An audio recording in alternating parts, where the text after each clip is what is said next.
some glorious SMITE today. We're doing the first of the top 5 lists. Oh yeah, today we're doing top 5 assassins, all in my opinion, of course. And of course, these are top 5 assassins, not junglers. Assassins, okay? And again, all my opinion, because nearly every assassin is viable. Anyway, number 5 for me, Wheelix. I think she's incredibly underrated at the moment. Is very, very strong in solo lane, got a lot of good matchups like Hound Bats, and pretty much anyone with a jump, fairly strong clear. Nice ability damage, works really well with A's due to the increased range, and the ultimate, very, very, very mobile, has a leap, and the dash with 2 times damage hits very, very hard at max rank, and it's got a lot of immunity frames, so you can be immune to damage during that flip, which is very, very good. So pretty much her entire kit's very, very strong. She's got good counter matchups. People with leaps, dashes, jumps, you can fuck them up. You're all given a lot of good bonus stats. Your 2's on a very short cooldown as it is with extra cooldown. It's a really strong ability, right? And of course she's got some decent CC with the knock up as well. And the root cripple in the 2, it may only be very, very short duration, but nonetheless it's a root cripple with immunity frames. So everything about her kit is really, really good. Works in the jungle, works in this fucking solo. Yeah, I'm a big fan of her. I know, like I said, I know there's a lot of good assassins, but for me, I just think she's so undervalued that she really, really, really should be more valued by a lot of people. I think she's one for the future. I think people are going to catch on and go, wait a minute, she's actually pretty fucking awesome. What's that all about? And you're going to see more and more people start to pick her up because she is just that damn good. So she's definitely my number 5 for me. And we're going to move on to number 4, 3, 2, 1. But I'm always going to put a little kind of break so you can try and guess for yourself who you think is going to be number 4. So this is your chance to try and guess. So 3, 2, 1. And Thor. That's right, Thor's number 4. The thing is, I bet you a lot of you guys expected to see Thor here. Probably didn't expect to see Thor in 4th. Now, Thor's very, very strong, but I just can't justify putting him any higher. He's not a carry. Neither is the Wheelix. They're not carry gods. In fact, there's not a lot of carry gods here in general on this list. But he's so fucking good early game. His passive just makes him so strong early. 15 free power for an enemy nearby, up to 3 enemies, giving you a potential of 45 free power. Jotun's Wrath only gives you 40 power. So he's essentially, he can potentially get up to more than Jotun's Wrath for free. It's unlikely to be 3 enemies, but even just 1 or 2 giving you an extra 15 or 30 power early game is very, very, very big, right? His early game base damage on his 1 is very, very high as well. It gives you up to, I believe it hits up to like 600 rank 5, or thereabouts, 600 damage rank 5, if he hits a double tap, which is very, very fucking strong. He's a very, very good CC, and his 2 with the wall, and of course it's a wall. Like, don't overlook the fact that it's a wall. That could be really fucking good as well. And of course he's spin to win. It's also very strong as well. Again, high base damage. Doesn't scale necessarily well, only 45%. His 1 also scales very poorly, only 30%. But nonetheless, they have high base damage. His passive is very strong. His ultimate is so fucking good as well. His ultimate does scale very well. And like I said, he's very good early game. He's good mid game. He doesn't fall off necessarily. He's not as good in the late game, but he's not terrible. He's not something you wouldn't want. He's still useful. He still has stuns. He still has CC. He still has the wall. And he still has the potential to put a lot of damage onto a squishy target. Not going to kill them on his own necessarily, but he's going to put a lot of damage on them. He can play very well in the jungle. He's capable of soloing. He's capable of midding, even though you wouldn't expect to see him there because, you know, it's kind of the safest role. So you typically put your mage damage there. But he's more than capable of playing in pretty much any role. He's very good in support. Again, he's got a lot of stuns. And his base HP is actually higher than a certain warrior called Odin. So he's got high base health for an assassin. He feels sort of tanky, his passive gives him power, CC galore and high base. Like, he's got everything for an early game god. Right, he makes him very, very strong. If you do well from early, you have a solid mid, and you might even be able to win before the late happens, and that's kind of the purpose. He's good early, good enough mid. Let's hope we don't get to the late. And even then, he's still not bad. That's why he's number 4 for me. Just, he has everything to be effective early and mid, and I like that. I like that kind of the fact that he brings the aggression. So that is number 4. Next what we're going to do number 3, and again I'm going to give you some time to try and guess, you know, play a little game as we go along. It's always fun this way. See if you can get something right. So if you're ready, it'll be in 3, 2, 1. Hound Bats. Of course, we all know Hound Bats had to be here as well. Very, very, very good. He scales really well on his 2. Get a teleport on his 3 for the mobility. Jump on the 1. The 1's a slow, I believe, as well. So he's got a slow on the 1. A very big damage on the 2, scales very well, I think it's like 80 or 85%. His ultimate is fucking insane, especially if you're playing him in solo. If you can hit 5 first, even if just barely first before your enemy, because they may have a CCM ult, You just slam that down, it forces them out, and you start smashing away with your autos, finish them off with the 2, and boom, it's a free kill, and you can just snowball a victory. So he's really, really fucking good. His passive is still very, very good. After every ability, you have a 30% chance to crit. That's basically saying a 30% chance to double your damage, which is pretty fucking good. It might just be one hit, but fuck, double damage, especially early game. You're expected to get hit with like a fucking 70 auto and it ends up being 140. That can chunk you down pretty hard. Again, keep in mind that his 2 scales very, very well. So, and of course the ult fucking, you can pretty much guarantee any objective with his ult. Oh, do you want to go for an early Go Fury? Go for it, we'll get it, I've got my ult. I'll just slam that down, force everyone away, it's free. Fucking amazing, right? Going for the Fire Giant late game, no problem, slam down my ult, boom. Force them all away, force them to disperse, and you can pretty much take whatever the fuck you want. Big team fight, you jump in from the back, slam that fucker down, push them all away, no fucking problem. So, high mobility, good scaling, good CC, fucking amazing CC needs ult. And capable of soloing, capable of jungling, obviously. Generally they design the assassins for jungle, but not always. They just kind of make them mobile with good clear, which is pretty fucking strong in its own right. So there's nothing really bad about him. Everything about him is very, very strong, right? There is no weakness in him, and he doesn't fall off because he uses crit. He can utilize crit. If you can utilize crit, you won't fall off very hard, and he has good scaling. So strong scaling, utilizes crit. These are both good things, utilizing crit, strong scaling, and a teamfight ult that is fucking the best in the game, in my opinion.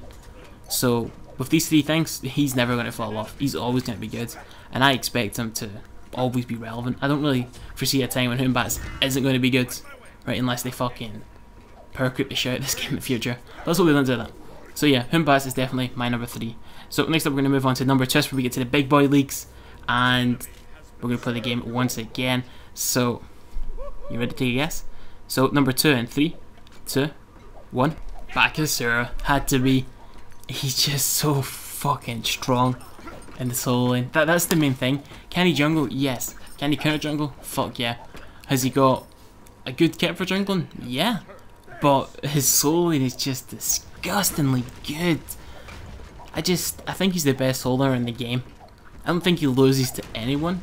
He might have a harder time against some gods, but he doesn't lose to them. Like, you would call them neutral. And as long as, if the players are of equal skill, there's no god that really beats Bakasura.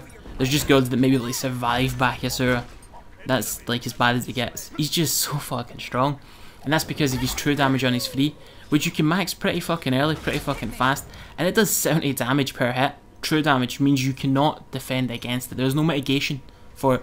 It's hitting you for 70. And since he likes to build attack speed, he's going to be attacking you pretty fucking quickly. With that 70 damage pretty fucking fast. Combine that with his ultimate. Spawns a minions, which can body block. Puts a big fucking goop on the ground, that's just what we'll call it. Which slows you down and cripples you, meaning you cannot escape. You're slowed down, you cannot escape. He's got AoE autos as well when he ults. AoE fucking autos. Right, so he's AoE autos. You're slowed down, you're crippled. There's minions body blocking you, and he's doing 70 true damage you cannot defend against. Only one thing will happen and you will get fucked. Doesn't matter who you are, you're dead. You Hercules, you check, you're dead. That's it, you're dead. You Aphrodite, you ult and block a little bit of damage, try desperately escape, and then you're dead. And that's it. He's also got great healing in his 2, which does scale, by the way. The healing he gets back off in his 2, it scales, he's 8 minion. So that actually scales with fucking power, which he's going to be building anyway, because, you know, he likes power, he likes attack speed. He's going to be building power, he's going to be building attack speed. His 2 will heal off it. I believe his 1's got some other fucking extra shit to it, and I believe it actually has very high base damage as well on his 1. So everything about this god is really, really fucking strong. And he's just literally the best soloer in the game, in my opinion, at the time of recording this. A new god might have come out in the future. If you're watching this 6 months in the future, there's some new solo god that puts this to shame. Well, good for fucking you. I could not see that. My second powers don't quite reach that far. 3 months limitation. So, yeah, that's definitely my number 2. But that leaves us one more. That leaves us one more assassin. So if anyone's got a guess, feel free to let me know. We're going to go in 3, 2, 1. And it's fucking Circuit. To this day I hate this god. Let's see, what do I hate about her?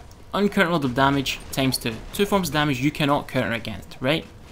Hypermobility, a leap and a dash. Her ability's crit, because that's fair. Her ability's remove protections, because that's fair. And did I mention she's got hypermobility? Yeah, let's just go through this shit.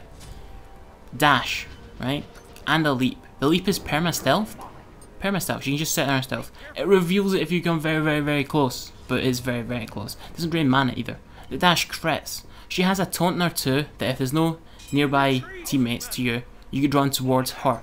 You cannot auto or use abilities during this taunt. With Athena's fucking taunt, you can at least use your autos, which as a physical god, particularly a hunter or an assassin, will fucking hurt. So if she does it, you can't do jack shit. That sounds balanced, okay. Her passive, if you apply her fucking, I forget what it's called, if you use abilities on them, you apply a fucking, kind of like a little tick on them. Doesn't take damage, but if you auto them after you apply the tick, you get free damage. 20% of their health chunked away because you hit them with your abilities. Your abilities that crit and reduce protections, by the way, because that's fucking balanced. And so she takes a flat 20% of your health. Then her ultimate at max rank takes, I believe, 700 damage. True damage. You cannot defend against this shit. So naturally you'd want to build health, but she also takes a flat 20%. Fucking lovely. So no counter to her damage. You're fucking useless when she taunts you. Lovely. Hyper mobility. Lovely. And the ult, you cannot block the ult. Even if you Aegis, which prevents damage, you still get given damage, right? Immune to damage, it still provides damage. It breaks its own fucking game mechanics. Yay! And they've done it on purpose. Yay! Isn't that fucking lovely? So, you're immune to damage, but not her damage. That's fair. And then she can actually point you in a direction and launch you in that direction, and she's CCing well on top of you, of course. And if you die with all that venom ticking inside of you, it passes on to any nearby teammates and or minions. And they also take the damage. Yay! Again, uncountable damage, the best kind. To go with that taunt and that hypermobility and that protection shred. Yay, it's so fucking good. No, it's not. But that's what makes number one. Only small downsides. Fair enough. High skill cap.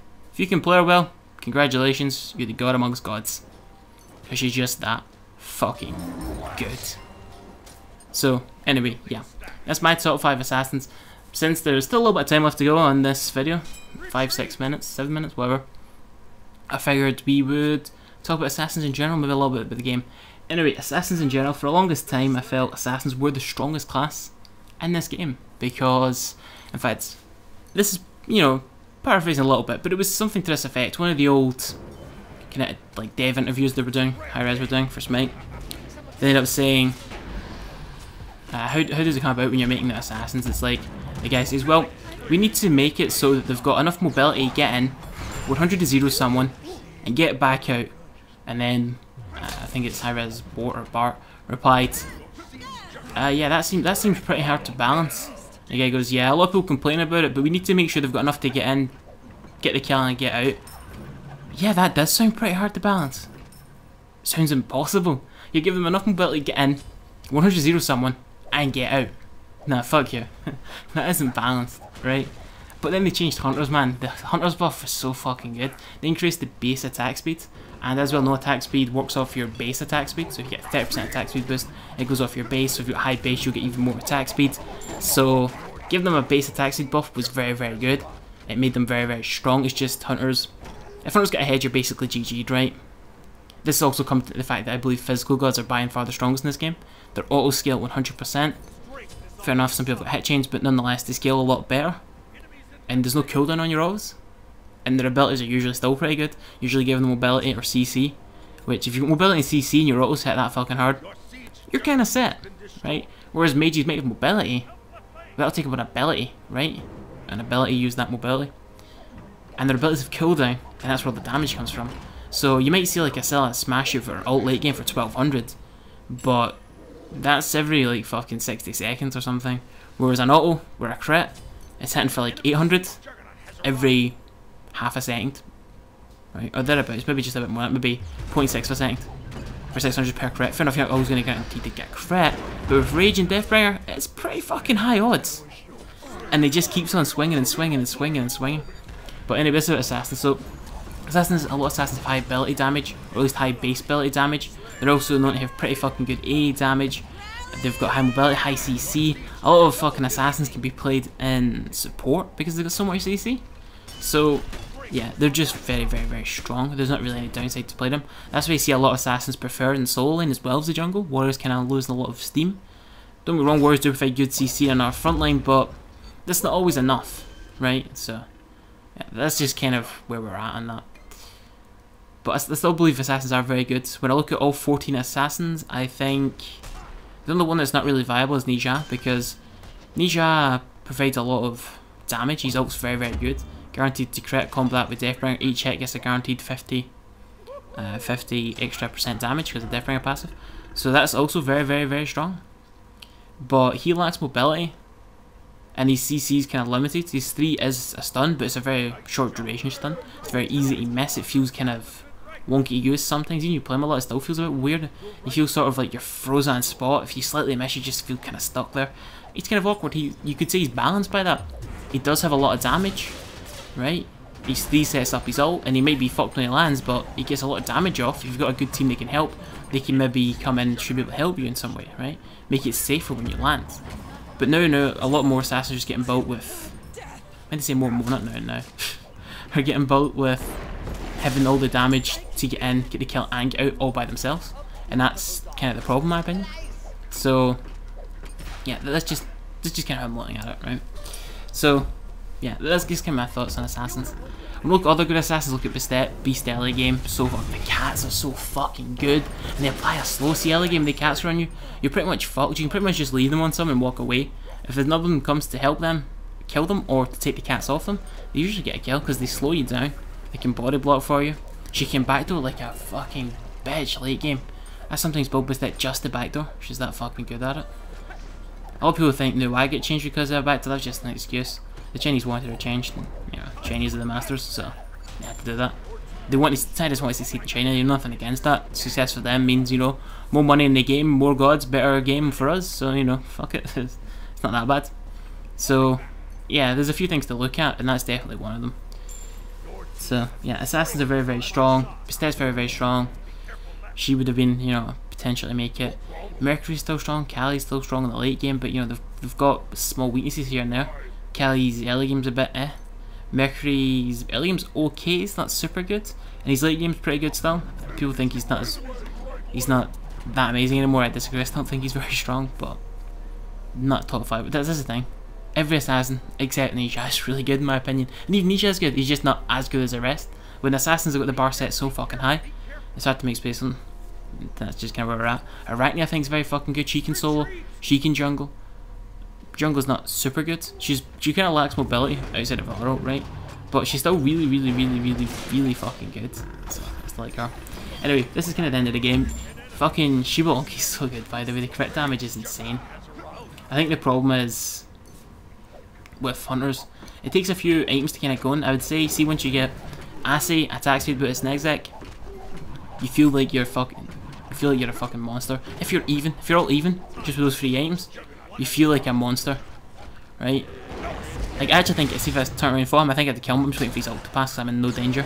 Then the team come, but I think if I fought him, I probably would have killed him. But see, once you get crit, man, you just feel like you've been taken to the next level. Like, Assay, exec, and boots, that's good enough. But next level, man, it's so good. Anyway, I'm looking for another item. Personally, I prefer double lifesteal, but this fucking Sage I didn't really want to stack. I could get straight Assay. So I'm going for Oboe, and what I'm going to do would be buying Oboe and then selling the attack speed boots for damage boots, right? Because Oboe is actually really good. Like, I've had triple kills out of Oboe, like lightning damage, hitting for like 200 or 300 all in each person. That's pretty good for free damage, man. Because it already gives you a lot of attack speed as well. It is just really, really strong. And yeah, the Bellona was a pain in my ass earlier with her disarm. But once I get beads, it just doesn't matter. Like, I'm critting a warrior for 328 for passive as well, so it's still pretty fucking high. Like, especially when you look at the speed in which I'm firing those shots, and the fact that they're critting fairly often, like, it's disgusting. I'm just kind of getting free damage here at this point. I should really be attacking, but I'm not. So yeah, I'd finish with Oboe, damage boots, but preferably I would have Devil Gloves. I know a lot of people like to go Ichivel and then sell it for Malice. I prefer double lifesteal. You might do more damage with full crit, but you'll sustain in a fight for long with double lifesteal, and you'll actually win the trade with the other person with Malice, because double lifesteal's too good. Done straight 1v1s versus with this, just holding on the button. It is better, right? It's just better. And this is without taking into consideration attack speed, I guess. Actually, it probably is, because you're hitting a lot faster, you heal a lot better, and the Assay passive's so fucking good. So yeah, guys, that's my top 5 assassins. Feel free to tell me your top 5 assassins. And again, it doesn't need to be junglers, just top 5 assassins. But anyway, guys, also enjoy this. Thanks for watching.